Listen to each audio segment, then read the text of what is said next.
আসসালামু আলাইকুম ওরহমতুল্লাহি ওবরাকাতুহ ইন্নাল হামদুলিল্লাহ ওয়াসসালাতু ওয়াসসালামু আলা মুহাম্মাদিনিল মুস্তাফা ওয়া আলা আলিহি ওয়া আসহাবিহিল মুজতাবা আম্মা বা'দ।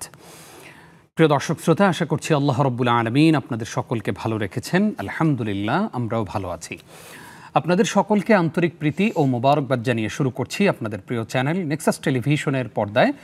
নেক্সাস টেলিভিশনের প্রতিদিনের সরাসরি জীবন ঘনিষ্ঠ গুরুত্বপূর্ণ আয়োজন ইসলামী ব্যাংক বাংলাদেশ পিএলসি নিবেদিত ইসলামী জীবন বিধান অনুষ্ঠানের আজকের পর্বে আমি নিজাম বিন মুহিব। প্রিয় দর্শক, প্রতিদিনই আমরা একজন বিদগ্ধ স্কলারকে আমন্ত্রণ জানিয়ে থাকি, যিনি কোরআন সুন্নাহর আলোয় আমাদেরকে আলোকিত করে থাকেন। আজকেও আমরা একজন আমাদের প্রিয় স্কলারকে আমন্ত্রণ জানিয়েছি, যিনি আজকে 1 ঘন্টা ব্যাপী আমাদেরকে কোরআন এবং হাদিস থেকে আপনাদের করা প্রশ্নগুলোর জবাব দিবেন এবং পাশাপাশি গুরুত্বপূর্ণ সমসাময়িক একটি বিষয়ে কথা বলবেন। চলুন প্রিয় দর্শক, দেরি না করে আজকের স্কলারের সঙ্গে আপনাদেরকে পরিচয় করিয়ে দিচ্ছি। বিজ্ঞ স্কলার হিসেবে আমাদের স্টুডিওতে এসেছেন বাংলাদেশের খ্যাতিমান স্কলার, জননন্দিত মুফাসসির কোরআন ফদিলাতুশ শেখ মুহাদ্দিস মাহমুদুল হাসান। আসসালামু আলাইকুম ওয়া রাহমাতুল্লাহি ওয়া বারাকাতুহু। ওয়া আলাইকুম আসসালাম ওয়া রাহমাতুল্লাহি ওয়া বারাকাতুহু। শেখ, কেমন আছেন? আলহামদুলিল্লাহি রাব্বিল আলামিন। আপনি কেমন আছেন? আলহামদুলিল্লাহ, আমরাও ভালো আছি। আপনাকে নেক্সাস টেলিভিশনের এই চমৎকার আয়োজনে স্বাগত জানাচ্ছি। শুকরান, জাযাকুমুল্লাহ খাইর। বারাকাল্লাহু ফিক। প্রিয় দর্শক, গুরুত্বপূর্ণ যে বিষয়টি নিয়ে আজকে আমাদের প্রিয় স্কলার আলোচনা উপস্থাপন করবেন তা হচ্ছে খোলা আকাশের নিচে মুজদালিফায় রাত্রি যাপন। নিশ্চয়ই আপনারা জেনে থাকবেন যে আমাদের বাইতুল্লাহর মেহমানরা ইতিমধ্যেই চলে গেছেন, অনেকেই যাচ্ছেন আলহামদুলিল্লাহ, অনেকেই যাবেন। মুজদালিফায় একটি গুরুত্বপূর্ণ রাত সেই হাজি সাহেবরা কাটাবেন। সেই রাতটি কেমন হতে পারে, সেই রাতে আমরা কি কি কাজ করতে পারি, সেই বিষয়ে আলোচনা শুনব। আপনারাও আমাদের সঙ্গে যুক্ত হতে পারেন, আপনাদের যে কোনো প্রশ্ন নিয়ে আমাদেরকে প্রশ্ন জানাতে পারেন স্ক্রিনে প্রদর্শিত নাম্বারে ফোনের মাধ্যমে অথবা নেক্সাস টেলিভিশন ইসলামিক এই ফেসবুক পেজে কমেন্টের মাধ্যমে। চলুন প্রিয় দর্শক, আলোচনা শুরু করি। শেখ, এবারও আলহামদুলিল্লাহ প্রায় 30 লাখ হাজি সাহেব হজ করবেন ইনশাআল্লাহ। যদিও সম্প্রতি আমরা শুনেছি যে অলরেডি 5 জন বাংলাদেশি হাজি সাহেব ইন্তেকাল করেছেন। আমরা তাদের জন্য দোয়া করি, আল্লাহ তাআলা তাদের জন্য জান্নাতের ফয়সালা করুন, আল্লাহুম্মা আমিন। এবং যেই সমস্ত হাজি সাহেবরা গিয়েছেন হজ করার নিয়তে, অনেকে উমরা করেছেন বা যাবেন, গিয়ে করবেন, এরপরে হজের কার্যক্রম যখন শুরু হবে তখন মিনায় অবস্থানের পরেই মুজদালিফায় অবস্থান করবেন ওনারা। এই যে মুজদালিফার রাত্রিটা, সেই রাত্রিটাতে কি কি কাজ করবেন এবং সেই রাত্রিটা কেন হাজি সাহেবদের জন্য গুরুত্বপূর্ণ? জি, অনেক ধন্যবাদ আপনাকে। আলহামদুলিল্লাহি রাব্বিল আলামিন ওয়াসসালাতু ওয়াসসালামু আলা রাসূলিহিল কারীম ওয়া আলা আলিহি ওয়া সাহবিহি আজমাইন। হজের গুরুত্বপূর্ণ ওয়াজিবাত যেগুলো রয়েছে তার মধ্যে অন্যতম হচ্ছে উকুফে মুজদালিফা। আমরা জানি হজের 3টা ফরজ, মোটামুটি সর্বসম্মত কর্মে এ ব্যাপারে খুব একটা ইখতিলাফ নেই, কোনো মতভেদ নেই। 1 হলো ইহরাম, 2 হচ্ছে উকুফে আরাফা, 3 তাওয়াফে জিয়ারা। এই 3টি ফরজের পরে সবথেকে গুরুত্বপূর্ণ যে ওয়াজিব, অনেকগুলো ওয়াজিবাত রয়েছে, তার মধ্যে একটি গুরুত্বপূর্ণ ওয়াজিব উকুফে মুজদালিফা। আমাদের আজকের আলোচনার টপিক সেটাই, যে মুজদালিফাতে রাত্রি যাপন করা। আমরা জানি হাজি সাহেবানগণ হজের আনুষ্ঠানিক কার্যক্রম শুরু করেন 8ই জিলহজ। 8ই জিলহজ তারা মিনাতে যান। সেখানে গিয়ে তারা আলহামদুলিল্লাহ প্রত্যেকের তাঁবুতে তারা অবস্থান করেন, জিকির আজকার হয়, সেখানে কান্নাকাটি হয়, দোয়া হয়, সারা রাত সেখানে তারা অবস্থান করেন। কখনো কখনো এটার ব্যতিক্রম হয় এভাবে যে কখনো কখনো যে রাস্তায় সকালবেলা জ্যাম হতে পারে, তো কখনো কখনো হাজি সাহেবদেরকে তাদের নিজ নিজ তাঁবু আরাফার ময়দানে রাতের বেলা নিয়ে যাওয়া হয়। যদিও এই রাতের বেলা যাওয়া আরাফার ময়দানে এটা জরুরি নয়, মূল কাজ হচ্ছে মিনাতে অবস্থান করা।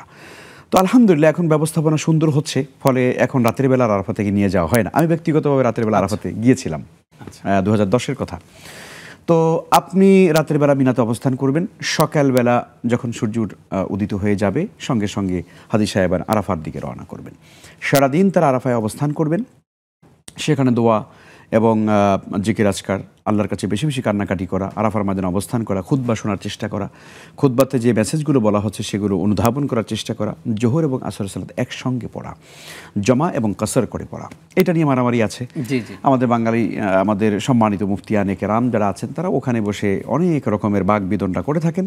তবে পরিষ্কার সুস্পষ্ট বক্তব্য হচ্ছে এই আরাফার ময়দানে রাসূলুল্লাহ সাল্লাল্লাহু আলাইহি ওয়াসাল্লাম জোহর এবং আসর সালাত কিভাবে পড়েছেন, সাহাবায়ে কেরাম কিভাবে পড়েছেন, ওটাই সুন্নাহ। আমি একজন মুফতি সাহেব, আমি একজন বড় বুজুর্গ, আমি একজন বড় আলেম স্কলার, আমার কথার চাইতেও গুরুত্বপূর্ণ বিষয় রসুল কি করেছেন, সাহাবায়ে কেরাম কি করেছেন, যারা মানে মুকিম ছিলেন না, তারা মুসাফির ছিলেন, তারা মুকিম ছিলেন তারা মুকিম থাকার পরেও আরাফার ময়দানে এই নামাজ তারা কসর করেছেন, জমা করেছেন। ফলে আমাদেরকে পরিষ্কার করে এই আমলটার ব্যাপারে কনফিউশন দূর করে একদম পরিষ্কার করে বুঝতে হবে, জোহর এবং আসর সালাত জমা হবে এবং কসর হবে, এটাই সুন্নাহ। জি, ঠিক এই প্রসঙ্গে আসছি, একটা ফোন নিয়ে আসি। আসসালামু আলাইকুম। ওয়ালাইকুম আসসালাম ওয়া রাহমাতুল্লাহি ওয়া বারাকাতুহু। জি ভাইয়া, প্রশ্ন করুন। প্রশ্ন ছিল যে আমাদের এখানকার কিছু লোক বলল, আপনার টেলিভিশনের ভলিউম কমিয়ে প্রশ্ন করুন। এই শুক্রবারে মারা গেলে ইমানদার ব্যক্তি অত্যন্ত গোরার মাপ, আচ্ছা, মানে এটা কতটুকু সত্য? আর কোন দিন আছে যে ইমানদার ব্যক্তি এরকম ভালো মন্দ দিন নাই? জি জি, বুঝতে পেরেছি। আর পূর্ণ প্রচার কয়টার দিকে হয়?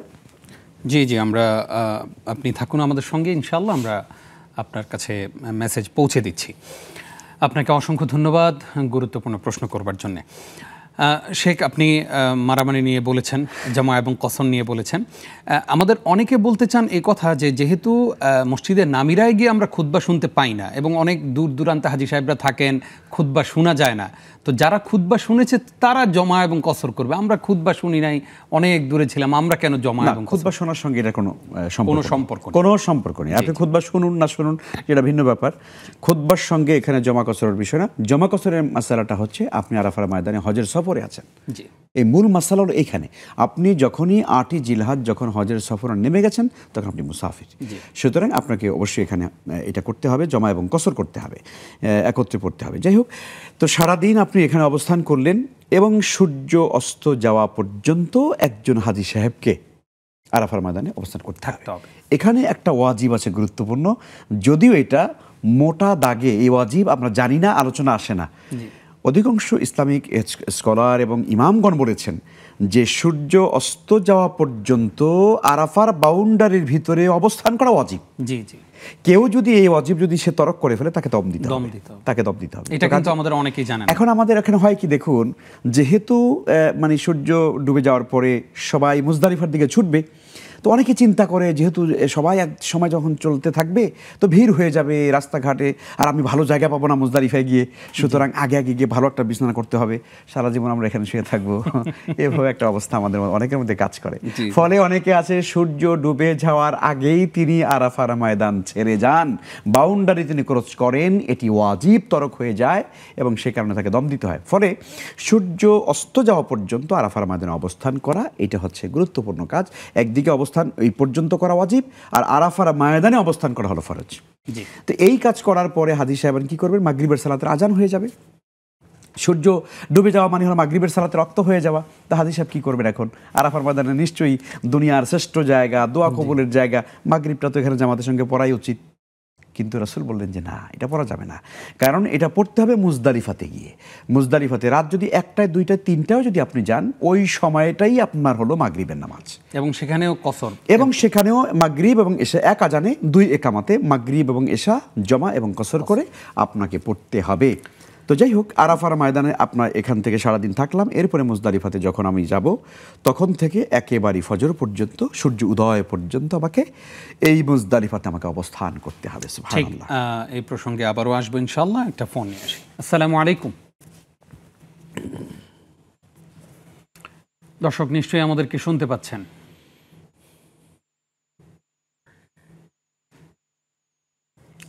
আসসালামু আলাইকুম ওয়া রাহমাতুল্লাহ। ওয়ালাইকুম আসসালাম ওয়া রাহমাতুল্লাহ। হুজুর, জি, মোহাম্মদ রেজাউল করিম, রংপুর পীরগাছা থেকে। জি জি, বলুন। হুজুর, আমার প্রশ্ন হলো শুক্রবারের দিন, জুম্মার দিন, ওই প্রথমে মসজিদে প্রবেশ করলে যে সওয়াব একটা পাওয়া যায়, এই সওয়াবটা কি পরিমাণে সওয়াবটা পাবো, এটা একটু শাইখের কাছে জানার বিষয়। আর ওই যা প্রবেশ করার পর ওখানে নফল যে সালাতগুলো আদায় করার পর যদি কোনো কারণে উযু ভেঙে যায়, তাহলে কি আসলে ওই সওয়াবের তারতম্য হবে কিনা? এবং উযু করার পর এই শরীরে তেল দিতে গিয়ে নাভির নিচে যদি তেল দেওয়া হয় তাহলে কি উযু ভঙ্গ হবে কিনা? আচ্ছা আচ্ছা, জি। এই দুটো প্রশ্ন। ধন্যবাদ আপনাকে, থাকুন আমাদের সঙ্গে আরো একজন দর্শক আছেন। আসসালামু আলাইকুম। দুঃখিত, লাইনটি সম্ভবত ডিসকানেক্ট হয়ে গেছে। দর্শক আরো একবার চেষ্টা করতে থাকুন আপনি। শেখ, আপনি বলছিলেন মুজদালিফা আমরা তাহলে মূল কথাটা বলে দিই আমরা, যেটা আজকে টপিক। তো মুজদালিফাতে আপনি যখন যাবেন তখন আপনি মাগরিব এবং এশার সালাত আদায় করার পরে কিছু সময় জিকির আজকার করলেন, তারপরে বিশ্রাম নেওয়া সুন্নাহ। এবং যদি সুযোগ থাকে তাহলে মসজিদে মাশারুল হারাম যেটা, সেই জায়গাতে অবস্থান করা সুন্নাহ। তো সম্ভব তো হয় না, একটা জায়গাতে সব হাদি সাহেবরা তো থাকতে পারবে না। তো আলহামদুলিল্লাহ আপনি মুজদালিফার বাউন্ডারির ভেতরে আপনি যেখানে জায়গা পাবেন কাউকে কষ্ট না দিয়ে সেই জায়গাতে অবস্থান করা, সারা রাত মূলত কিছু সময় বিশ্রাম করার পরে শেষে রাতে উঠে আবার তাহাজ্জুদ করা, কিয়ামুল লাইল করা, আল্লাহর কাছে কান্নাকাটি করা এবং এই অনুভূতিটা জাগ্রত করা। মূলত কনসেপশনটা কি আসলে মুজদালিফাতে? মিনাতে আমরা তাঁবুর মধ্যে ছিলাম, বিছানাও দিয়েছে সৌদি সরকার, সুন্দর ঘুমাতে দিয়েছে, কিন্তু মুজদালিফাতে যাওয়ার পরে রাতের বেলা উচিত ছিল তো সুন্দর বিছানা দেওয়া এবং সুন্দর তাঁবু দিয়ে দেওয়া। অথচ মুজদালিফাতে কোনো বিছানা নেই, কোনো তাঁবু নেই, আপনার নিজের মতো করে মাটির মধ্যে শুয়ে থাকতে হবে একটা চাদর বিছিয়ে। কেন?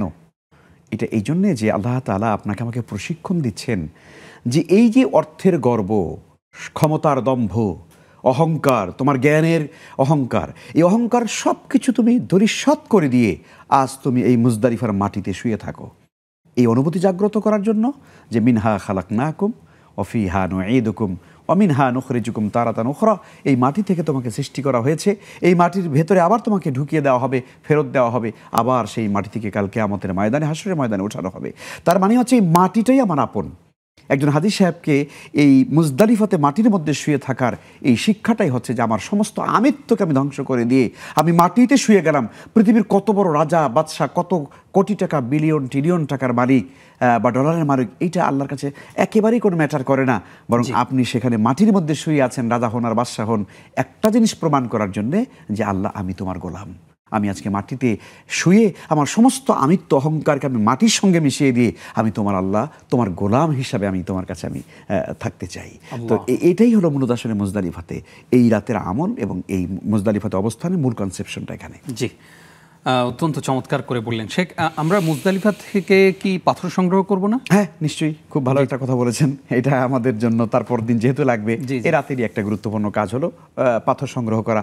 অনেক হাদিস আমরা পেরেশানিতে পাথর কোথায় পাবো, চতুর্দিকে দেখবেন যে মাশাআল্লাহ অনেক পাথর ফেলে রাখা হয়েছে। আপনি খুব হাতের কাছেই আপনি পাথরগুলো পাবেন। বড় কোনো পাথর নেবেন না। অনেকে আছে যে 49টা বা 50টা 60টা পাথর ছোট ছোট বুটের দানা মতো নেয়, বড় একটা নেয় যে এটা শয়তানকে যদি মুজদালিফা মানে জামারাতে পেয়েই যাই তাহলে বড়টা, কারণ শয়তানকে তো বুটের মতো দানা এটা দিয়ে মারলে শয়তানের কি হবে, বড় করে একটা মেরে দেবে। এটা বেদাত, সম্পূর্ণ বেদাত। কোনো বড় পাথর সাথে নেওয়া যাবে না। জি, আমরা অনেকগুলো বিষয় জানলাম। এই মুহূর্তে আমাদের সঙ্গে আরো একজন দর্শক আছেন। আসসালামু আলাইকুম। ওয়ালাইকুম আসসালাম। জি ভাইয়া, প্রশ্ন করুন। আমার প্রশ্ন হলো, আমরা যে সেজদায় গেলি, রুকুতে গেলি, শরীরের সমপরিমাণ স্বর্ণ আল্লাহ রাস্তায় দান করলে যে সওয়াব পাওয়া যায়, এটা কি সঠিক কিনা? আর হলো সেজদায় গেলেও কি সমপরিমাণ নাকি তার কম বেশি সওয়াব পাওয়া যায়? জি জি, বুঝতে পেরেছি। ধন্যবাদ আপনাকে, আপনি থাকুন আমাদের সঙ্গে ইনশাআল্লাহ। ছোট্ট একটি বিরতির পর আমরা আপনাদের প্রশ্নগুলোর জবাব জানব। প্রিয় দর্শক, আপনারা দেখছেন নেক্সাস টেলিভিশনের নিয়মিত আয়োজন ইসলামী ব্যাংক বাংলাদেশ পিএলসি নিবেদিত ইসলামী জীবন বিধান। সময় হলো ছোট্ট একটি বিরতির, ফিরছি কিছুক্ষণ পর, আমাদের সঙ্গেই থাকুন।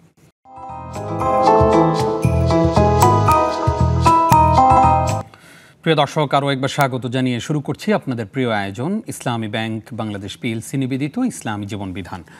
গুরুত্বপূর্ণ আয়োজনে আপনি আমাদের সঙ্গে সম্পৃক্ত হবেন সেই প্রত্যাশাই করছি। দুটি মাধ্যম রয়েছে, স্ক্রিনে প্রদর্শিত নম্বরে ফোনে প্রশ্ন জানাতে পারেন, নেক্সাস টেলিভিশন ইসলামিক এই ফেসবুক পেজে কমেন্টের মাধ্যমে প্রশ্ন জানাতে পারেন। আজকে আপনাদের করা জীবন ঘনিষ্ঠ গুরুত্বপূর্ণ প্রশ্নগুলোর জবাব দিচ্ছেন দেশের প্রখ্যাত আলেমী দ্বীন শেখ মাহমুদুল হাসান। শেখ, আরও একবার স্বাগত জানাচ্ছি। শুকরান শেখ। আমরা প্রশ্ন উত্তর পর্বে চলে যাচ্ছি। আমাদেরকে একজন প্রশ্ন করেছেন যে কেউ বলল যে শুক্রবারে মারা গেলে নাকি কবরের আযাব মাফ, বিষয়টি কি সত্য?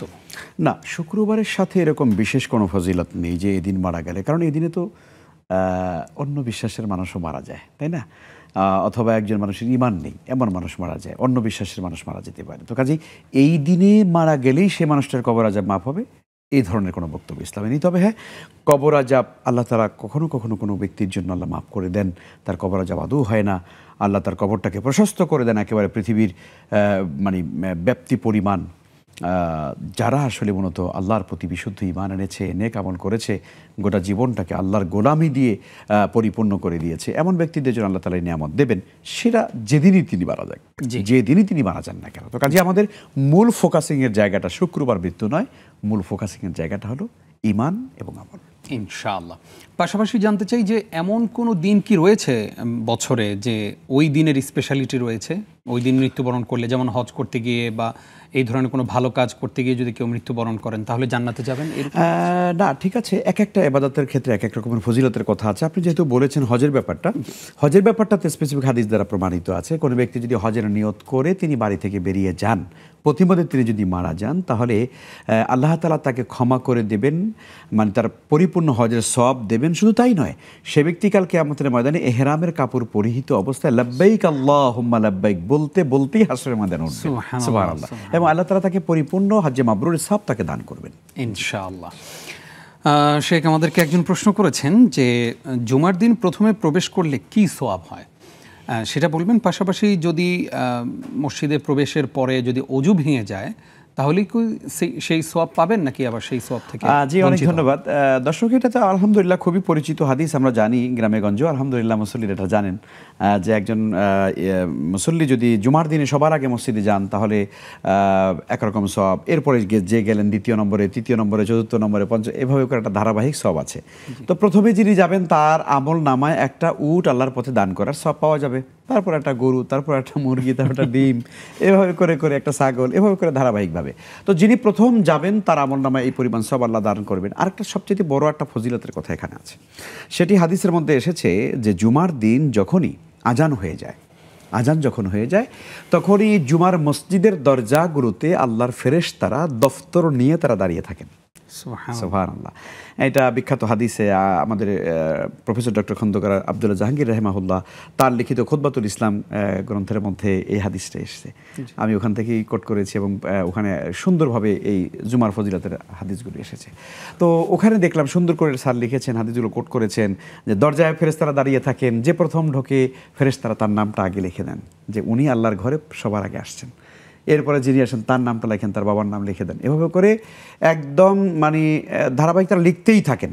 যখন খতিব সাহেব খুতবার জন্য মেম্বারে আরোহণ করেন তখন তারা খাতাটাকে অফ করে দেন, অফ করে দিয়ে তারা ওই খুতবা শোনার জন্য মুসল্লিদের ভেতরে ফেরেশতারা বসে যান। সুবহানাল্লাহ। তো এই ফজিলতটা পাওয়া যায় যে আপনি যদি সবার আগে যান তাহলে ফেরেশতাদের দপ্তর মানে আল্লাহর দপ্তরে আপনার নামটা সবার আগে উঠলো। তো এই জন্য আমাদের চেষ্টা করা উচিত। জি হ্যাঁ, যে অজু ভেঙে গেলে যদি প্রয়োজনে বাহিরে যান তাহলে আপনার এই সব কেটে যাবে কিনা? না, কাটবে না। আল্লাহ তাআলা এরকম না, আল্লাহ তাআলা কোনো বান্দাকে সওয়াব দিলে এটা আর কাটেন না। সুবহানাল্লাহ। আশা করছি আমাদের দর্শক বিষয়টি ক্লিয়ার হয়েছেন। আমাদের সঙ্গে এই মুহূর্তে আরো একজন দর্শক আছেন। আসসালামু আলাইকুম। ওয়ালাইকুম আসসালাম ওয়া রাহমাতুল্লাহ। জি, আমি ঢাকা মিরপুর থেকে রাহাত বলছিলাম। জি প্লিজ। জি স্যার, আমার প্রশ্ন হচ্ছে আমার আত্মীয়, আমার খালা এবং খালু, ঠিক আছে, তারা, আমার খালা হজ করতে আগ্রহী কিন্তু আমার খালু তাকে হজ করতে দিতে রাজি না, বরঞ্চ তাদের যে আর্থিক অবস্থা সে প্রেক্ষিতে আমার খালু এবং খালা দুজনের উপরে হজ খরচ হয়েছে। এখন আমার খালু আমার খালাকে বলছে আর একটু বয়স হোক তারপর আমরা না হয় হজ করতে যাব, অথবা আমরা একটু বিলম্ব করি, ছেলেকে আমরা একটু লেখাপড়া করাই, একটু বড় হোক তারপর। এখন তার দুটা ছেলে রয়েছে, একজনের বয়স 17 বছর, একজন বয়স 12 বছর। এখন এরকম যে বিলম্ব করে আমি আমার খালাকে বুঝিয়েছি, আলহামদুলিল্লাহ আমাদের পরিবার অনেকে হজ করেছে আলহামদুলিল্লাহ। এখন এই প্রেক্ষিতে আমার খালাকে আমরা বুঝিয়েছি যেহেতু আপনার উপর হজ খরচ হয়ে গিয়েছে আপনার হজ করা উচিত। সেক্ষেত্রে আমার খালা ভয় পাচ্ছেন যদি এই ক্ষেত্রে তিনি স্বামীর অমান্য হয়ে হজ করতে যায় সেই ক্ষেত্রে কোনো সমস্যা হবে কিনা, যেহেতু তার মাহারাম তার ছেলে রয়েছে বা তার ভাই বা আমি ভাগ্নে হিসেবে আছি, সেই ক্ষেত্রে কি করা যেতে পারে? জি ধন্যবাদ আপনাকে, শুকরিয়া। শেখ আমাদেরকে একজন প্রশ্ন করেছেন, আমরা সেই প্রশ্নে যাব। আমাদের সঙ্গে আরো একজন দর্শক আছেন। আসসালামু আলাইকুম। জি, ওয়ালাইকুম আসসালাম। জি বোন, প্রশ্ন করুন। জি জি, আমরা যদি ইউটিউবে সূরা বাকারা শুনি সেটা মানে ছেলেদের ভাষায়, তাহলে কি ওই শয়তান জিন থেকে কি আমরা রক্ষা পাবো? আচ্ছা আচ্ছা, জি বুঝতে পেরেছি, ধন্যবাদ আপনাকে, থাকুন আমাদের সঙ্গেই। শেখ আমাদেরকে একজন প্রশ্ন করেছেন যে অজু করার পর গ্রামে গঞ্জে অনেকে এটা করেন যে গোসল করে বা অজু করে অনেকে শরীরে তেল মাখেন। তো ওনার প্রশ্ন হচ্ছে যে এই তেল যদি অজু করার পরে যদি মানে মাখতে মাখতে যদি নাভির নিচেও মাখেন তাহলে সেক্ষেত্রে অজু ভেঙে যাবে কিনা? হ্যাঁ জি, অনেক ধন্যবাদ। তেল মাখার এটা একটু বলে নিই, আমি লোকটা মানে সামলাতে পারছি না। তেল মাখা কিন্তু সুন্নাহ। রাসূল সাল্লাল্লাহু আলাইহি ওয়াসাল্লাম তিনি মাথায় তেল দিতেন, এবং নবীজি সাল্লাল্লাহু আলাইহি ওয়াসাল্লাম এত রুচিশীল মানুষ ছিলেন, এত সুন্দর মানুষ ছিলেন। কেমন ওনার এই চুলগুলো ছিল, উনি মাঝখান দিয়ে সিঁড়ি কাটতেন, চুলগুলো ছিল কোকড়ানো এবং বাবরি চুল। যখন তিনি হাঁটতেন তখন এই চুলগুলো মানে স্পঞ্জ করতে থাকতো, হ্যাঁ দোল খেত, এত সুন্দর। এবং মাঝখান থেকে চুলটা উনি সিঁথি কাটতেন এবং এই সিঁথির মাঝখানে তেল দিতেন, দূর থেকে চিকচিক চিকচিক করতো। মানে কি রুচিশীল মানুষ ছিলেন, সুবহানাল্লাহ। যে রাস্তা দিয়ে হাঁটতেন 40 দিন পর্যন্ত মানুষেরা টের পেত এই রাস্তায় নবীজি এসেছিলেন। চিন্তা করে দেখুন। আর এখন আমাদের অবস্থা কি, যার গা থেকে যত বেশি গন্ধ সে তত বেশি বুজুর্গ লোক। হায় হায়, ইসলাম কোথায় চলে গেছে। হ্যাঁ, তিনি হচ্ছেন বাবা, তিনি কামের লোক, তার পোশাক না থাকলেও ভিতরে মাল আছে এবং তার পায়ের উপরে গিয়ে মানুষেরা পড়ে থাকে। আস্তাগফিরুল্লাহ। অথচ রসুলের সুন্নাহ, এত সুন্দর তার দেহ থেকে এত সুঘ্রাণ আসতো যে কোনো রাস্তা দিয়ে নবীজি হেঁটে গেলে পরে মানুষরা টের পেত যে নবীজি রাস্তা দিয়ে চলে গেছেন। সুবহানাল্লাহ। এত রুচিশীল নবী, আমরা তার উম্মত, অথচ আমাদের কাছে বসা যায় না। আমাদের মুখ থেকে কথার সাথে মানে দুর্গন্ধ বের হয়, আর এই লোকদেরকে আমরা ধরে নিয়েছি ওনারা বুজুর্গ লোক। তো যাই হোক, এই জন্য তেল ব্যবহার করবেন সুন্নাত। তো দর্শক বলেছেন তেল ব্যবহার করতে করতে আপনার যদি স্বাভাবিকভাবে যদি এটা হয়, আপনি যদি বলেছেন অসুবিধা নেই, এতে অজুর কোনো ক্ষতি নেই, ক্ষতি হবে না ইনশাআল্লাহ। আমাদেরকে একজন প্রশ্ন করেছেন যে রুকুতে গেলে কি সমপরিমাণ স্বর্ণ সাদাকা করার বা দান করে দেওয়ার সওয়াব পাওয়া যায়? আমি এই ধরনের কোনো বক্তব্য আসলে প্রথমই শুনলাম। এমনিতে রুকু এবং সেজদা খুবই খুবই আল্লাহর কাছে, মানে রুকুটা যত আপনি মাথা ঝুঁকালেন আল্লাহ খুশি হলেন, তার চাইতে আরও বেশি আল্লাহ, আপনি সেজদা গিয়ে মাথা ঝুঁকিয়ে একেবারে নাক কপাল মাটির সঙ্গে মিশিয়ে দিলেন, আল্লাহর সবচেয়ে কাছে চলে গেলেন। আকরাবু মা ইয়াকুনুল আবদু মির রাব্বিহি ওয়া সাজিদ ফাকসিরু ফিহি দুআ। যে সেজদায় মানুষ আল্লাহর সবচেয়ে কাছে চলে যায়, বেশি করে দোয়া করো তোমরা, রাসূল বলেছেন। তো কাজেই এর চেয়ে বড় আর নিয়ামত কি হতে পারে যে আপনি রুকুতে সেজদায় গেলে আল্লাহর কাছাকাছি যাচ্ছেন, আপনি চুপি চুপি বলতেছেন, আল্লাহর প্রশংসা করতেছেন, আল্লাহুম্মা গফিরলি ওয়ারহামনি বা সুবহান রাব্বিয়াল আলা, সুবহান রাব্বিয়াল আযীম, সুবহান কুদ্দুস রব্বুল মালাইকাতুর রূহ, এগুলো বলার কারণে আল্লাহ তাআলা আপনার উপর খুশি হচ্ছেন। তো এখন রুকু করলে পরে এই সাদকা করার সওয়াব, এই জাতীয় কোনো বক্তব্য হাদিসে আসেনি বলে মনে হচ্ছে। আশা করছি আমাদের ভাই বুঝতে পেরেছেন বিষয়টি। আমাদের সঙ্গে আরো একজন দর্শক আছেন। আসসালামু আলাইকুম। ওয়ালাইকুম আসসালাম। সম্মানিত সঞ্চালক, আসসালামু আলাইকুম। ওয়ালাইকুম আসসালাম। জি ভাইজান, প্রশ্ন করুন। আমার সাহেবের কাছে আমার বিনীতভাবে জানার জন্য জিজ্ঞাসা, ছোটকাল থেকে একটা মাসলা শুনে আসছি, এখনো শুনি যে একজন মানুষ যদি আরেকজন মানুষকে খুন করে তাহলে খুন হওয়া ব্যক্তির আমলনামা যে গুনাহ বা পাপ এগুলো যে খুন করে তার আমলনামায় চলে আসে এবং খুন হওয়া ব্যক্তি জান্নাতে চলে যাবে। এই মাসলাটা কতটুকু সহি? আর সম্পূর্ণ একটা প্রশ্ন আছে, সম্মানিত সঞ্চালক, আপনি আমার খুবই সম্মানিত উপস্থাপক। সম্পূর্ণ প্রশ্ন, যদি ওই খুন হওয়া ব্যক্তি যদি জালেম হয়, নাস্তিক হয়, কাফের হয়, বেঈমান হয়, অর্থাৎ ইমানদার না হয়, তাহলে এই মাসলাটার কেমন হবে? আসসালামু আলাইকুম। ওয়ালাইকুম আসসালাম ওয়া রাহমাতুল্লাহ। আপনাকে অসংখ্য ধন্যবাদ আমাদেরকে আপনার গুরুত্বপূর্ণ প্রশ্ন জানাবার জন্য। আমাদের সঙ্গে আরো একজন দর্শক আছেন। আসসালামু আলাইকুম। ওয়ালাইকুম আসসালাম। জি বোন, প্রশ্ন করুন। আমি স্বপ্না, বগুড়া থেকে বলতেছি। জি জি বলুন। আমি পিএলআইডি অপারেশন করছি প্রায় 10 বছর হচ্ছে, কিন্তু আমি সে থেকে চেয়ারে বসে নামাজ আদায় করি, কিন্তু আমার ওয়েট হলো আপনার 100 কেজি পার। আচ্ছা আচ্ছা। তো এটা কি আমার ঠিক হচ্ছে নাকি নামাজটা আমার হচ্ছে কিনা? জি জি বুঝতে পেরেছি। আমি এইভাবে চেয়ারে বসে থেকে নামাজ আদায় করি। তা বাদেও আমার প্রেশার আছে, আরো অনেক অনেক সমস্যা আছে। জি জি বুঝতে পেরেছি। আমরা আপনার প্রশ্ন বুঝতে পেরেছি, আপনাকে ধন্যবাদ। আপনি থাকুন আমাদের সঙ্গেই, ইনশাআল্লাহ ছোট্ট একটি বিরতির পর আমরা আপনাদের প্রশ্নগুলোর জবাব দেওয়ার চেষ্টা করব। প্রিয় দর্শক, আপনারা দেখছেন আপনাদের প্রিয় আয়োজন ইসলামী ব্যাংক বাংলাদেশ পিএলসি নিবেদিত ইসলামী জীবন বিধান। সময় হলো আরও একটি বিরতির, আমাদের সঙ্গেই থাকুন।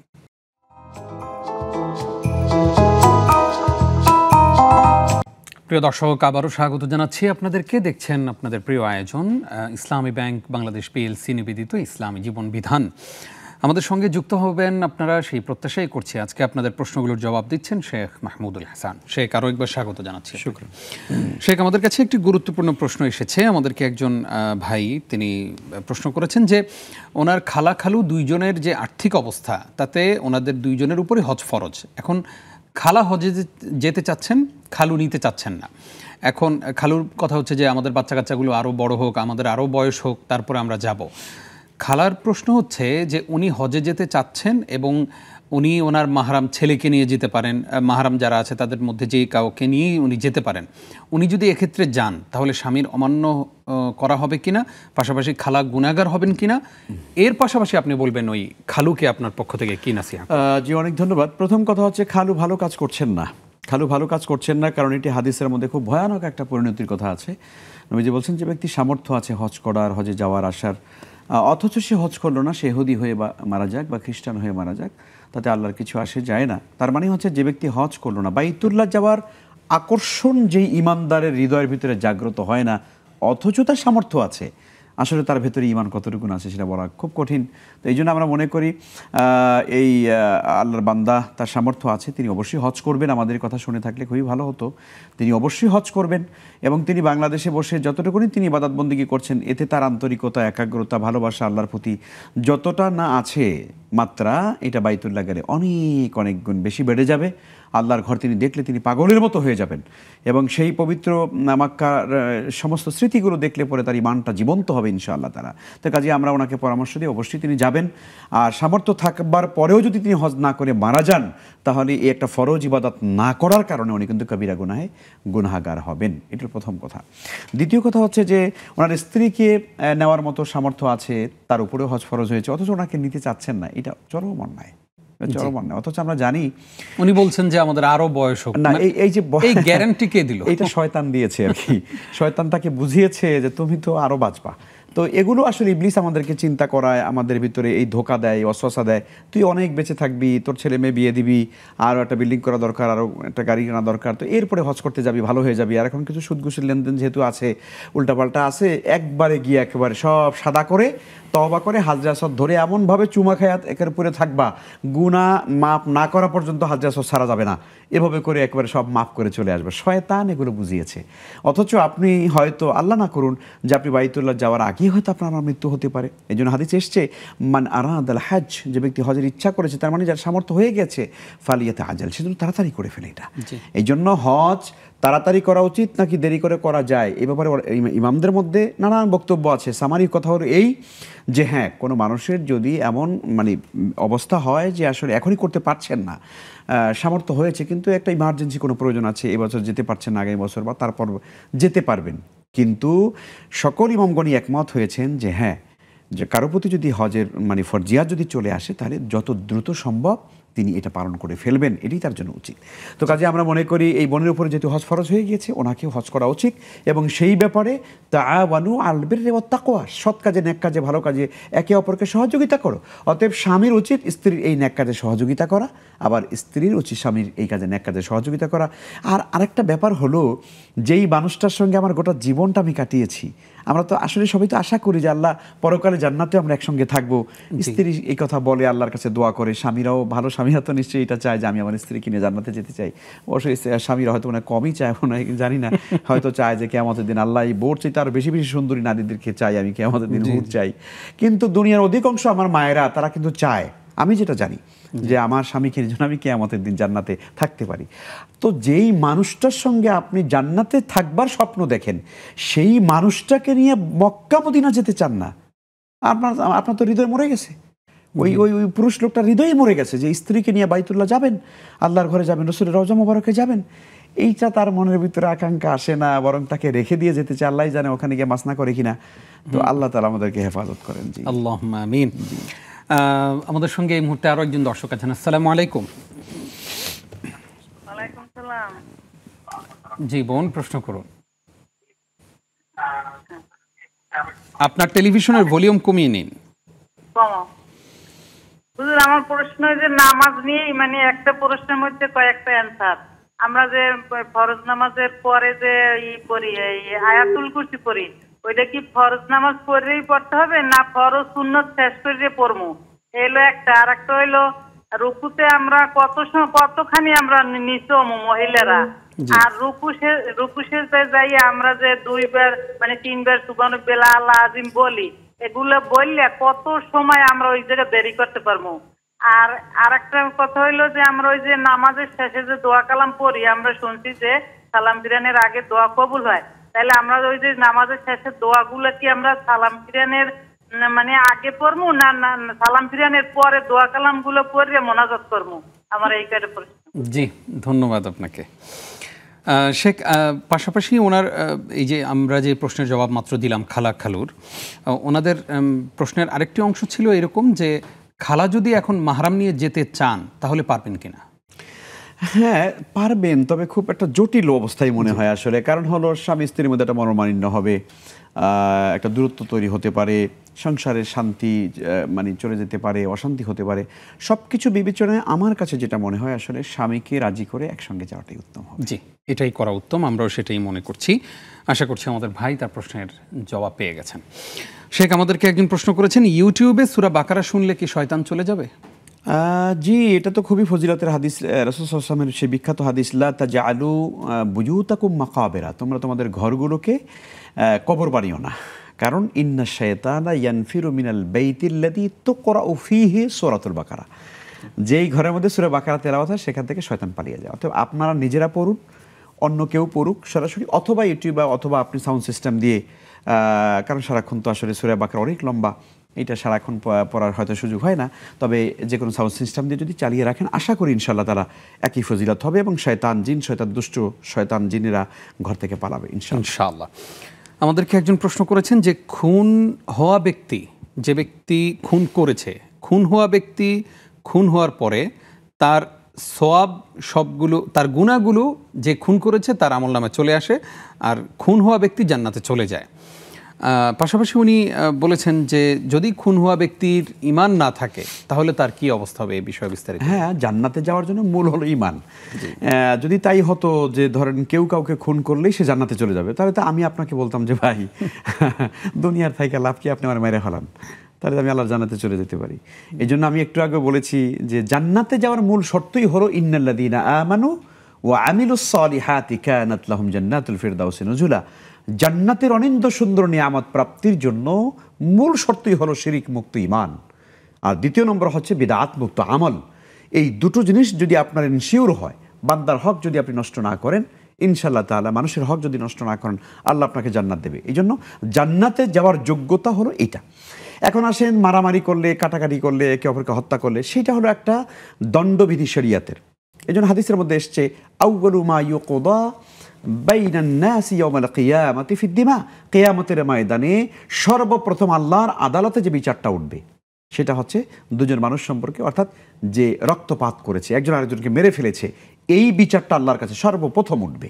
আর ইবাদতের হিসাবে আল্লাহ তাআলা সর্বপ্রথম যে হিসাবটা নেবেন, আউয়ালু মা ইউহাসাবু বিল আবদ ইয়াউমাল কিয়ামাতিস সালাহ, ইবাদত হিসাবে সালাতের হিসাব নেবেন, আর দণ্ডবিধি হিসাবে এই হত্যাযজ্ঞের বিচার আল্লাহ তাআলা কিয়ামতে প্রথম করবেন। এখন হবেটা কি আসলে? এটা তো কোরআনে কারিমে বলা হয়েছে যে মান কাতালা নাফসান বিগাইরি নাফসিন আও ফাসাদিন ফিল আরদ ফাকান্নামা কাতালান নাস জামিআ, যে ব্যক্তি কোনো মানুষকে অন্যায়ভাবে হত্যা করলো, একজন মানুষকে হত্যা করে ফেললো, সে একজন মানুষকে নয়, গোটা মানব জাতিকে সেজন্য হত্যা করে ফেললো। কত ভয়ঙ্কর মানে অপরাধ হতে পারে। রাসূল সাল্লাল্লাহু আলাইহি ওয়াসাল্লাম তো কাজেই এই হত্যাযজ্ঞের, হ্যাঁ, এটা কোরআনে কারিমের আয়াতে কারিমা, যে মান কাতাল নাফসান বিগাইরি নাফসিন। হ্যাঁ, তো এই যে মানব জাতিকে হত্যা করার যে অপরাধটা তার কাদের উপরে চলে আসবে, নিশ্চিতভাবে তাকে জাহান্নামে যেতে হবে। এখন যে হত্যা করলো, যাকে হত্যা করলো, তার কি গুনাহ তার আমলনামায় আসবে, আর তার মানে যাকে হত্যা করলো সে জান্নাতে চলে যাবে, এই ধরনের কোনো বক্তব্য ওইভাবে আসেনি। জি, আশা করছি আমাদের ভাই তার প্রশ্নের জবাব পেয়ে গেছেন। আমাদের সঙ্গে আরো একজন দর্শক আছেন। আসসালামু আলাইকুম। ওয়ালাইকুম আসসালাম ওয়া রাহমাতুল্লাহি ওয়া বারাকাতুহু। জি ভাইয়া, প্রশ্ন করুন। আমার প্রশ্ন হচ্ছে, আমি নাটোর থেকে বলছি, নাটোর নলডাঙ্গা থেকে বলছি। জি জি বলুন, প্রশ্ন করুন। আমি নামাজ পড়তাম আগে, খুব তৃপ্তি পেতাম। ইদানিং 2 মাস থেকে আমার নামাজ মনে হচ্ছে না। আচ্ছা, মানে এরকম মনে হচ্ছে যে নামাজ পড়ার দরকার, তাই পড়ছি। জি জি জি। আর কোনো প্রশ্ন আছে? হ্যাঁ, আর একটা প্রশ্ন আছে যে যে এই দোকান, আমার একটা দোকান আছে, দোকানে কি জর্দা, সিগারেট এগুলো বিক্রি করা যাবে? জায়েজ? আচ্ছা আচ্ছা, হ্যাঁ অসংখ্য ব্যবসা জি হিসাবে জি আপনি বুঝতে বলছেন। পেরেছি। আপনাকে ধন্যবাদ, আপনি থাকুন আমাদের সঙ্গে। আমাদের সঙ্গে আরো একজন দর্শক আছেন। আসসালামু আলাইকুম। ওয়ালাইকুম সালাম। জি বোন, প্রশ্ন করুন। জি জি আমরা শুনছি, আপনি প্রশ্ন করুন। হ্যাঁ, আমার প্রথম প্রশ্ন হচ্ছে যে আমরা যে জিলহজ মাসে রোজাটা করি 9 তারিখে, এটা কি একটা করতে হবে না 2টা বা 3টা? আচ্ছা, আর দ্বিতীয় প্রশ্ন হচ্ছে যে আমার ছেলের জন্য আমি যদি আমল করি, আল্লাহ পাক কি সে আমল কবুল করবে? জি জি বুঝতে পেরেছি, অসংখ্য ধন্যবাদ আপনাকে।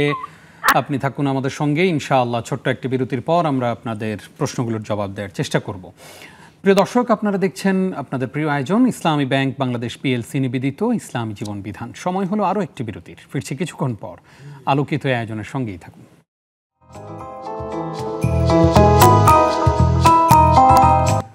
প্রিয় দর্শক, আরও একবার স্বাগত জানিয়ে শুরু করছি আপনাদের প্রিয় আয়োজন। আপনারা নিশ্চয়ই আমাদের সঙ্গে পুরো আয়োজন জুড়ে আছেন এবং থাকবেন। যারাই দেখছেন এই আয়োজন, আপনারা এই আয়োজনের প্রত্যেকটা প্রশ্নের জবাব নিজের জীবনের সাথে মেলানোর চেষ্টা করবেন, পাশাপাশি এই আয়োজনটুকু ছড়িয়ে দেবেন। এতে আপনিও সওয়াবের ভাগিদার হবেন এবং আপনার মাধ্যমে আরেকজন ভাই অন্য একটা প্রশ্নের জবাব জানতে পারবেন, সুযোগ করে দেবেন সবাইকে ইনশাআল্লাহ। শেখ, আপনাকে আরও একবার স্বাগত জানাচ্ছি। শেখ, আমাদেরকে অনেকেই প্রশ্ন করেছেন, আমরা একটু ফেসবুক থেকে ঘুরে আসতে চাই। ফেসবুকে আমাদের সঙ্গে অনেকেই যুক্ত হয়েছেন। আমাদেরকে একজন প্রশ্ন করেছেন যে কত টাকা থাকলে হজ ফরজ হয়? বাইতুল্লাহ যাওয়া আসার মতো এবং নিজের পরিবার পরিজনের যে ভরণ পোষণ আছে সেটা দিয়ে যাওয়ার জন্য যতটুকু টাকা লাগে, এই পরিমাণ টাকা বছরের যে কোনো একটা সময় আপনার পরিবারের সব খরচ বাদ দিয়ে অতিরিক্ত যখন আপনার কাছে জমা থাকে, জি সে টাকাটা থাকলে আপনার উপরে হজ ফরজ। জি, নুসরাত ইয়াসমিন তিনি প্রশ্ন করেছেন যে একজন ভাড়াটিয়া রুম ছাড়ার পর আবারও সেই রুম নিতে চায়। সে বাড়িওয়ালাকে বলেছে রুম ছাড়ার পরে সে মানসিক রোগীর মতো হয়ে গেছে। সে বাড়িওয়ালাকে বলেছে নতুন ভাড়াটিয়াকে উঠিয়ে আবার সেই রুম তাকে ভাড়া দিতে। সে বলেছে আগের থেকে বেশি ভাড়া ও অ্যাডভান্স দিবে, আর সে নতুন ভাড়াটিয়ার 2 মাসের ভাড়াও দিতে চায়। এমত অবস্থায় বাড়িওয়ালার করণীয় কি? খুব জটিল প্রশ্নই মনে হয়, খুব সিম্পল জিনিস আসলে। বাড়িওয়ালা যেটা ভালো মনে করবেন, যদি উনি মনে করেন যে না ঠিক আছে, আগের মানুষ যিনি ছিলেন, কিন্তু আমি তো বাড়িওয়ালা তো ভাড়া দিয়ে দিয়েছেন অলরেডি নতুন একজনকে। হ্যাঁ, নতুন একজনকে দিয়ে দিয়েছেন, তো সেক্ষেত্রে আসলে উনি এখন ওখানে না থাকলে অসুস্থ হয়ে যাচ্ছেন, এরকম একটা অবস্থা। জানি না এর ভেতরের অভ্যন্তরের কি গুরু রহস্য আছে, তো আল্লাহ হেফাজত করুন। কিন্তু একজন মানুষকে যখন কথা দিয়ে দেওয়া হয় তখন তো আসলে ওইটা রক্ষা করাই তার জন্য কর্তব্য। হ্যাঁ, কখনো যদি উনি আবার ছেড়ে দেন তখন তিনি আবার চাইলে আবার যেতে পারেন। জি, আশা করছি আমাদের বোন বুঝতে পেরেছেন। জলি আহমেদ তিনি জানতে চেয়েছেন ডাক্তার বেড রেস্ট দিলে কিভাবে নামাজ আদায় করব? বেড রেস্ট দিলে আপনি যেভাবে পারবেন, এটা হচ্ছে আপনার উপরেই একান্ত। আপনি যদি বসে পড়তে পারেন আলহামদুলিল্লাহ ভালো, যদি দাঁড়িয়ে পড়তে পারেন, না পারলে বসে, না পারলে শুয়ে, যেভাবে আপনার পক্ষে সম্ভব। একান্ত যদি আপনাকে বিছানায় শুয়ে থাকতে হয়, বেডে শুয়ে থাকতে হয়, তাহলে আপনি ওই অবস্থায় আপনি পা দুটো কেবলার দিকে ফিরে দিবেন। আপনার পা দুটো থাকবে কেবলার দিকে, আর আপনার মাথা থাকবে পূর্ব দিকে। আপনি একটু হালকা মাথাটাকে একটু উঁচু বালিশ দিয়ে চেহারাটা যেন কেবলার দিকে একটু ফিরে যায়, বাস এভাবে করে আপনি কেবলামুখী নামাজ আদায় করবেন ইনশাআল্লাহ। আমাদেরকে এক বোন প্রশ্ন করেছেন যে 10 বছর আগে ওনার একটা অপারেশন হয়েছে, উনি এরপর থেকে চেয়ারে বসে নামাজ পড়ছেন। 105 কেজি ওয়েট ওনার। তো উনি যে চেয়ারে বসে নামাজ পড়ছেন, এই নামাজ কি আল্লাহর দরবারে কবুল হবে? ইনশাআল্লাহ। আল্লাহ তাআলা তো বান্দার সাধ্যের উপরে কোনো জিনিসকে চাপিয়ে দেন না। লা ইউকাল্লিফুল্লাহু নাফসান ইল্লা উসআহা। তো কাজেই আপনি চেষ্টা করবেন অবশ্যই, অন্তত কিয়াম যেটা অর্থাৎ নামাজ শুরু করতে হয় দাঁড়িয়ে, সেটা দাঁড়িয়েই করার চেষ্টা করবেন যতটুকুনি কষ্ট হোক। বাকি রুকু সিজদা করতে নিশ্চয়ই আপনার কষ্ট হবে, কারণ আপনার অনেক বেশি ওয়েট হয়ে গিয়েছে। সেক্ষেত্রে আপনি মাঝখানে বসতে পারবেন, কিন্তু মূল নামাজটা দাঁড়িয়ে শুরু করবেন। শুরুটা দাঁড়িয়ে করবেন। দাঁড়িয়ে। জি। আমাদেরকে একজন প্রশ্ন করেছেন যে আয়াতুল কুরসি কখন পড়ব, সালাম ফেরানোর পর পর নাকি সুন্নত বেতের সবকিছু আদায় করার পরে আয়াতুল কুরসি পড়ব? আমরা জানি যে আমাদের ফরজ নামাজগুলোর ক্ষেত্রে দুটো রকমের পদ্ধতি আছে। কিছু নামাজ আছে, যেমন ধরুন আপনি ফজর নামাজের পরে কোনো সুন্নত নেই, তাই না? তো যেই নামাজগুলোর পরে সুন্নাত থাকে, এই সুন্নাতগুলোকে সুন্নতের রাতেবা বলা হয়, যেগুলো ফরজের সঙ্গে সঙ্গেই আদায় করে নিতে হয়। তো স্বাভাবিকভাবে আপনি সালাম ফেরানোর পরেই কিছু আমল আছে, যেমন আস্তাগফিরুল্লাহ, আল্লাহুম্মা আনতা সালাম, সাথে সাথে 2-3 মিনিটে যা পড়া যায়। বিস্তারিত আমলগুলো সুন্নার পরে আমল করতে হয়। আচ্ছা, জি জি। রুকুতে কতখানি ঝুঁকবে মহিলারা? একজন পুরুষ যতটুকু ঝুঁকে ততটুকুনি ঝুঁকবেন। আপনি কখনোই সেজদার মানে রুকুর মধ্যে মাথা হালকা একটু মানে এইভাবে আছেন, হালকা একটু নোয়াবেন। এই আমাদের মা বোনরা এরকম করে। আমি একদম এটাই দেখালাম কেন, জাহাঙ্গীর স্যার এরকম দেখাতেন, স্যার এরকম দেখান যে এরকম আমরা অনেকে করা উচিত না। তো এই জন্য সেজদাটা ঠিক এইরকম হবে, রুকুটা, হ্যাঁ রুকুটা এইভাবে হবে, অর্থাৎ আপনার মানে মাথার অগ্রভাগ এবং আপনার মানে মাথার পিঠের পেছনের অংশ একদম সমান থাকবে যাতে করে। এবং এই যে পদ্ধতিটা, এক্ষেত্রে নারী পুরুষের কোনো আলাদা নেই। তবে হ্যাঁ, স্বাভাবিকভাবেই তো নারীদের কিছুটা তো পুরুষ থেকে একটু আলাদা, তাদের শারীরিক কাঠামো এবং দুর্বলতা, শারীরিক যে নরমি অবস্থা, এটা তো থাকবেই। তো সেই হিসাবে তারা ওইভাবে করবেন ইনশাআল্লাহ। সালাম ফেরানোর পরে, অর্থাৎ নামাজের মধ্যে যে দোয়া করা, সেটা কি সালাম ফেরানোর পরে করবে নাকি সালাম ফেরানোর আগে দোয়া করবে? না, বোন বলেছেন যে মানে নামাজের মধ্যে দোয়া কবুল হয়, নিশ্চয়ই বলে সুন্দর বলেছেন। ওখানে স্পেশাল কিছু দোয়া আছে যারা রাসূল পড়তেন, যেমন আল্লাহুম্মা ইন্না নাউযু বিকা মিন আযাবি জাহান্নাম ওয়া নাউযু বিকা মিন আযাবিল কবর, এই দোয়াগুলো পড়া। আরও অনেক সুন্দর সুন্দর দোয়া আছে, দোয়া মাসুরা হিসেবে সেগুলো পড়বেন। কিন্তু আপনি যে বলেছেন নামাজের পরের যে আজকারগুলো, সেগুলো তো নামাজের মধ্যে না, সেগুলো নামাজের পরে। জি। দোকানে জর্দা সিগারেট বিক্রি করা যাবে? না, করা যাবে না। করা যাবে না। নামাজে তৃপ্তি পেতেন আগে, এখন পান না, কারণ কি? এটা আপনার হয়তো ইবাদতের মধ্যে অথবা আপনার সামগ্রিক ইসলামী জিন্দেগি যাপন করেন, তার মধ্যে ত্রুটি আছে। এই ত্রুটিগুলো ছেড়ে দিতে হবে, অন্যায় পাপের কাজ ছেড়ে দিতে হবে, তাহলে ইনশাআল্লাহ আবারও মজা পাবেন। জিলহজের 9 তারিখের যেই রোজাটা, আরাফার রোজাটা, সেটা কি একদিন না 2 দিন? সেটা একদিনই, জিলহজের একটা, তবে সঙ্গে আর একটা মিলিয়ে রাখতে পারলে ভালো। তবে মূল রোজা একটাই, যেটা হাদিসের মধ্যে আসছে, সিয়ামু ইয়াউমি আরাফা আহাতাসিবু আলাল্লাহি আইয়ুকাফিরা সানাতাল্লাতি ক্বাবলা সানাতাল্লাতি বাদা, যে মানে জিলহজ মাসের 9 তারিখে অর্থাৎ আরাফার দিবসের একটি রোজা পালন করলে পেছনের 1 বছর এবং সামনের 1 বছর গুনাহ মাফ করে দেন। অসংখ্য ধন্যবাদ উস্তাদ আপনাকে। দেখতে দেখতে আমরা অনুষ্ঠানের একেবারেই শেষের দিকে চলে এসেছি। কষ্ট করে আমাদেরকে সময় দিয়েছেন, অনেকগুলো প্রশ্নের জবাব জানলাম। আপনাকে নেক্সাস পরিবারের পক্ষ থেকে ধন্যবাদ জানাচ্ছি। শুকরান, জাযাকুমুল্লাহ। বারাকাল্লাহু ফিক। প্রিয় দর্শক, এতক্ষণ যারা আমাদের সঙ্গে ছিলেন, আপনাদেরকেও ধন্যবাদ জানিয়ে শেষ করছি আজকের আয়োজন। অত্যন্ত গুরুত্বপূর্ণ এপিসোড আমরা আপনাদেরকে উপহার দিতে পারলাম বলেই আশা করছি। আল্লাহ রাব্বুল আলামিন এর থেকে আমাদের উপকৃত হওয়ার তৌফিক দান করুক, আমিন। আজ এই পর্যন্তই। আপনারা দেখছিলেন ইসলামী ব্যাংক বাংলাদেশ পিএলসি নিবেদিত ইসলামী জীবন বিধান। বিদায় নিচ্ছে আমি নিজাম বিন মুহিব। আসসালামু আলাইকুম ওয়া রাহমাতুল্লাহি ওয়া বারাকাতুহু।